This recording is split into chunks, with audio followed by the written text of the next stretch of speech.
I have done a significant amount of research on book bans, on people protesting and harassing people who attend drag queen story hours.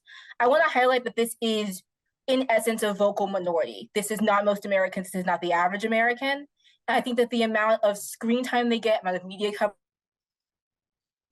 the organization in which they manufacture the illusion that they are more people than they are, I think is also a really important factor. I know personally when I'm online, when I'm consuming content, even though I am progressive and I've built a progressive space and a progressive algorithm on TikTok and Instagram and Twitter, I still get disproportionately fed a lot of extreme right-wing, far-right content, very much against my will. And I think that there is, I feel that there is a shortage of progressive content, progressive information, and countering disinformation that there just isn't, I feel like, a lot online. I feel like there's a massive, gap in content in that area. I mean, Sabine, that's you're humbling me. That's such an insightful point. There's a lack of proportionality, right?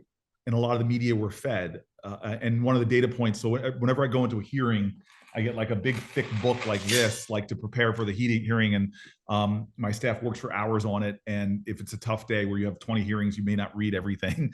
But the data I read to prepare for this book ban made your point, really in deep letters, the overwhelming majority of Americans on both sides of the aisle actually are against people taking these books out of their school libraries. So we give this disproportional attention to a lot of the negativity. And I want to tell you this, corporations that right now are competing for one of the most valuable things in our economy now, which is your attention, my attention. How do I keep my people's eyes on this screen?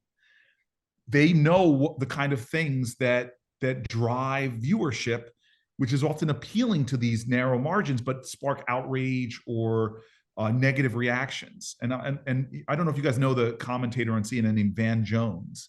Van and I have been friends since I was in law school, and he told me this story. Years ago, he was on a show called Crossfire, where they took somebody on the right and somebody on the left, and they go argue it out. And I love what Brene Brown says. She's a writer, gave a great TED talk, one of my favorite of recent. And she said, it's hard to hate up close, so pull people in. And when he got on this show with Newt Gingrich, the two of them had a lot of things they disagreed on, but the more they talked, the more they started saying, well, I kind of like you, and we have a lot of agreement. And they went to the producers and said, let's do the last segment on and call it Ceasefire and talk about where we agree. And the producers let them start, but then they ran in and stopped them after a few of them and said, you can't do that. Ratings are going down. So the corporate models that are all about your attention want to drive what often they think is the things that will keep people's attention and engagement a lot. And so we're fighting those.